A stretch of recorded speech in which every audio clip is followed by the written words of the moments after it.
رب کائنات فرماتے ہیں اولا یرون انہم یفتنون فی کل عام مرۃ او مرتین ثم لا یتوبون۔ ایک اور مقام پر فرماتے ہیں ظہر الفساد فی البر والبحر بما قصبت ایدی الناس لیذیقہم بعض الذی عملوا لعلہم یرجعون۔ ان دونوں آیات کریمہ پر اگر غور کیا جائے، اگر ان آیات کریمہ کی تفسیر کو پڑھا جائے،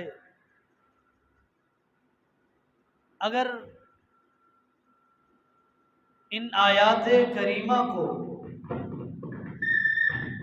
بنظر تحقیق اس پر بحث اور اس کی تفسیر کو اگر اس کی ورق گردانی کی جائے تو بالکل اللہ رب کائنات نے حالات حاضرہ کا منظر اور نقشہ پیش کیا ہے۔ اللہ فرماتے ہیں کہ یہ حالات کی تبدیلیاں، حالات کا عدل بدل ہو کر آنا، حالات کی روداد کا تبدیل ہو جانا، مصیبتوں اور پریشانیوں کا ٹوٹ پڑنا، مصائب اور آلام کا یکے بعد دیگرے امت مسلمہ پر اور اولاد آدم پر آن پڑنا، پریشانیاں، بے چینیاں اس قدر ان کا عروج ہو جانا کہ ہر دوسرا شخص پریشانی، بے چینی، بے آرامی، بے سکونی اس کا شکار ہو، معاشرہ بگڑ جائے،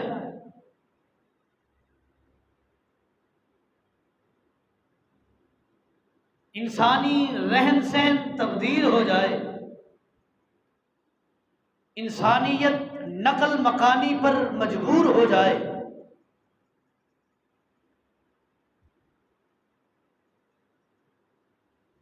آفتوں اور مصیبتوں، طوفان اور آندھیوں کا، بیماریوں کا اور مصیبتوں کی یلغار ہونا،